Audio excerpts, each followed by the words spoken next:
একটা কর্মসূচি ছিল, কিন্তু ইউনূসের দমন পীড়ন সত্ত্বেও, আওয়ামী লীগকে নিষিদ্ধ করার সত্ত্বেও আজকে সারা বাংলাদেশে আওয়ামী লীগের খণ্ড খণ্ড মিছিলে উত্তাল হয়ে গেছে। এমনকি শ্যামলীতে একটা বড় মিছিল আমরা দেখতে পাচ্ছি। দেখেন,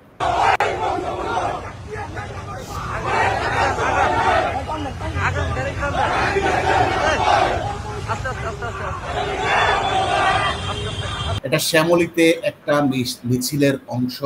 এত কিছুর সত্ত্বেও, এত বাধা সত্ত্বেও, এনসিপি, জামাত, বিএনপি এবং পুলিশ সেনাবাহিনীর বাধা সত্ত্বেও আওয়ামী লীগের নেতাকর্মীরা কত সাহসী হলে এই কাজটা করতে পারে। আমরা দেখি আরো একটা মিছিল খুলনাতে।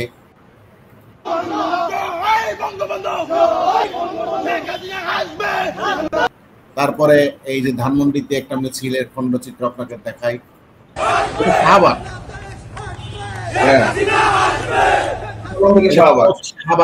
শাহবাগে এই মিছিলটা হয়েছে। ধানমন্ডিতেও একটা মিছিল আপনাদের একটু দেখায়।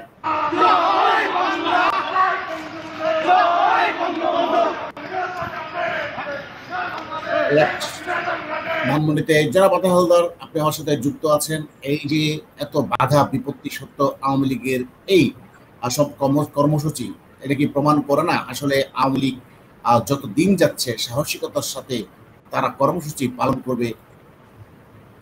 হ্যাঁ, ধন্যবাদ আপনাকে। হ্যাঁ, এটা আপনার যে সঠিক বলেছেন যে একদম এত কিছু বাধার মধ্যেও আওয়ামী লীগের যে মিছিল, এবং আপনি দেখেছেন আওয়ামী লীগকে কোন রকমই দাবিয়ে রাখা সম্ভব না। কারণ হচ্ছে আপনি কুষ্টিয়াতে সেই আওয়ামী লীগের এক নেতার জানাজায় দেখেছেন লক্ষ লক্ষ লোকের সমাবেশ হয়েছে, যেখানে তারা বলেছে যে আওয়ামী লীগের লোকের জানাজা নাকি লোক হবে না। এরকম ভাবে আওয়ামী লীগ তৃণমূল পর্যায়ে এত বেশি বিস্তৃত, এত বেশি ডেডিকেটেড লোক যে আপনি জেলখানায় আটকিয়ে যে যত পরিমাণ আটকানো যায় তার দ্বিগুণ তিনগুণ আটকিয়েছেন, তারপরও আওয়ামী লীগের লোককে আটকানো সম্ভব না, কোন রকমই সম্ভব না। এটা বাংলাদেশের রাজনীতিতে কোনো অস্তিত্ব নাই এটা। এত দমন পীড়ন, এত নিষেধাজ্ঞা সত্ত্বেও যে আওয়ামী লীগের এই যে এত কর্মসূচি সারা দেশব্যাপী, তাতে করে কি বার্তা দিচ্ছে? ইউনূসের জন্য কি অশনি সংকেত? এটা অবশ্যই আওয়ামী লীগ যে কর্মসূচি, এক মাস ব্যাপী যে কর্মসূচি ঘোষণা করেছে, আমি মনে করি তার সূচনাটা খুব ভালো করেছে, এবং আওয়ামী লীগ এই মিছিলের উত্তর আরো বৃদ্ধি পাবে এবং মানুষ রাস্তায় নেমে আসবে এবং ইউনূসের বিরুদ্ধে সংঘবদ্ধ হয়ে আন্দোলনটা চরম পর্যায়ে পৌঁছাবে এবং ইউনূসের পতন হবে, এটাই আমার বিশ্বাস।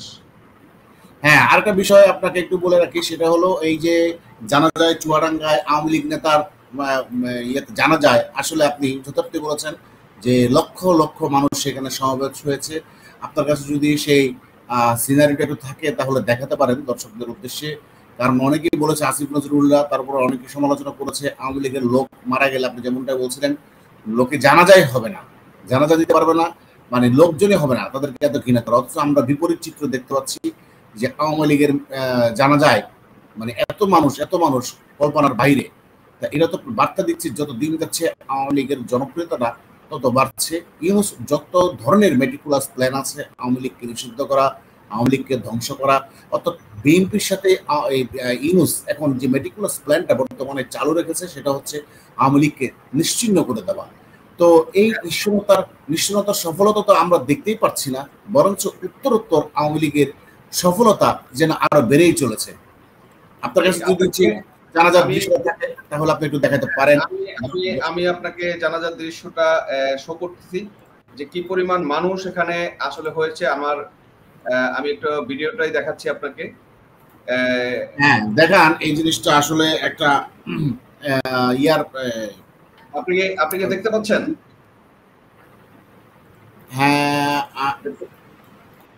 হ্যাঁ দেখতে পাচ্ছি, দেখেন। হ্যাঁ, দেখতে পাচ্ছেন।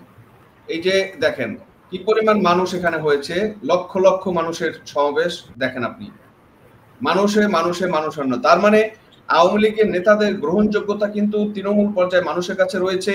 আপনি এখন জানেন যে ইদানিংকালে মানুষের যে কথাবার্তা এবং চিন্তা চেতনা, সেটাতে কিন্তু তারা বলছে যে আগেই ভালো ছিল।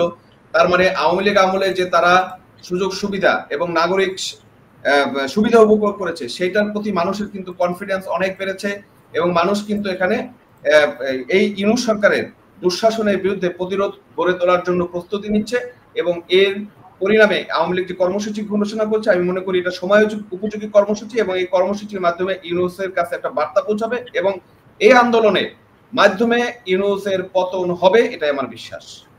ধন্যবাদ। আমরা দেখি কর্মসূচিগুলো আগামীতে আরো বেগবান হবে কিনা, মানুষ কিভাবে গ্রহণ করে, সেই অপেক্ষায় থাকবো। ততক্ষণ ভালো থাকবেন সবাই।